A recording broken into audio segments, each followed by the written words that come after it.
दोस्तों वीडियो अच्छा लगेगा तो लाइक और शेयर ज़रूर करना, और अगर आप मेरे चैनल पर नए हो तो इसे सब्सक्राइब करना मत भूलना। दोस्तों मैंने आपके टेस्ट व्यू से सारे सवाल इंपॉर्टेंट लिए हुए हैं। उम्मीद है आपको वीडियो अच्छा लगेगा। तो आइए शुरू करते हैं आज का वीडियो। हमारा पहला सवाल, फॉर्च्यून इंडिया के अनुसार भारत की सबसे शक्तिशाली महिला कौन सी है। दोस्तों फॉर्च्यून इंडिया ने 2021 में भारत की सबसे शक्तिशाली महिलाओं की सूची जारी की है, जिसमें केंद्रीय मंत्री, वित्त मंत्रालय और कॉरपोरेट मामलों के मंत्रालय निर्मला सीतारमण प्रथम स्थान पर रही। उनके बाद रिलायंस फाउंडेशन की चेयरमैन और गुडविल एम्बेसडर नीता अंबानी दूसरे स्थान पर हैं, और सौम्या स्वामीनाथन, मुख्य वैज्ञानिक, विश्व स्वास्थ्य संगठन, तीसरे स्थान पर हैं। अगला सवाल, स्टार हेल्थ इंश्योरेंस ने बैंक इंश्योरेंस के लिए किस बैंक के साथ समझौता किया है। दोस्तों फेडरल बैंक ने भारत भर में बैंक के 8.9 मिलियन ग्राहकों के लिए स्वास्थ्य बीमा उत्पाद प्रदान करने के लिए एक कॉर्पोरेट एजेंट के रूप में star health and allied insurance corporation limited के साथ एक बैंक इंश्योरेंस साझेदारी में प्रवेश किया है।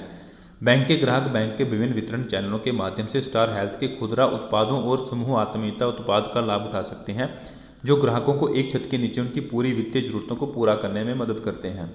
दोस्तों फेडरल बैंक की स्थापना 23 अप्रैल 1931 में हुई थी। फेडरल बैंक का मुख्यालय केरला के अलुवा में है। फेडरल बैंक के प्रबंध निदेशक और सीईओ श्याम श्रीनिवासन है। फेडरल बैंक की tagline your perfect banking partner है। और अगला सवाल, हाल ही में किस कंपनी ने भारत में साइबर सुरक्षा कौशल प्रशिक्षण कार्यक्रम शुरू किया है।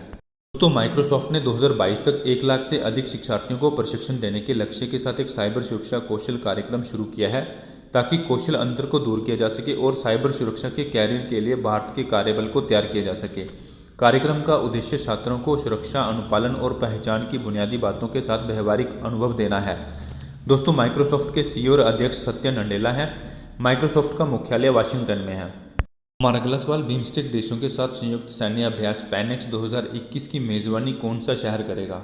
तो पैनेक्स 2021 एक मानवीय सहायता और आपदा राहत अभ्यास है। यह बिम्स्टेक देशों के लिए आयोजित किया जाएगा।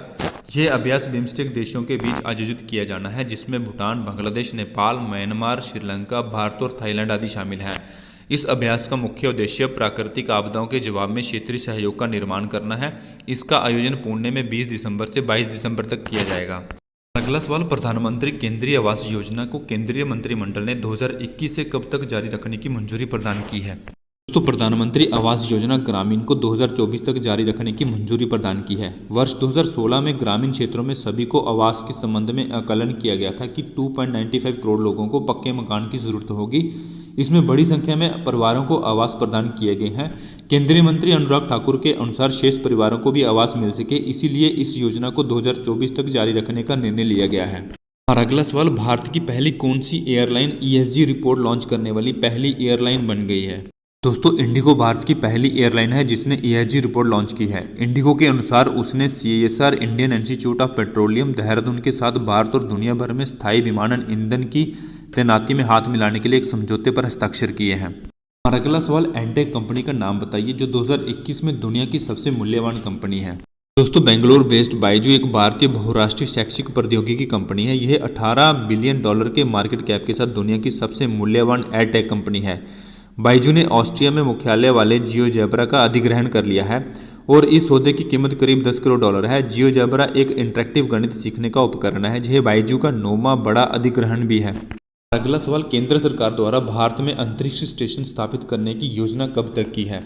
दोस्तों भारत की योजना 2030 तक एक अंतरिक्ष स्टेशन स्थापित करने की है, जो अपनी तरह का एक अनोखा स्टेशन होगा।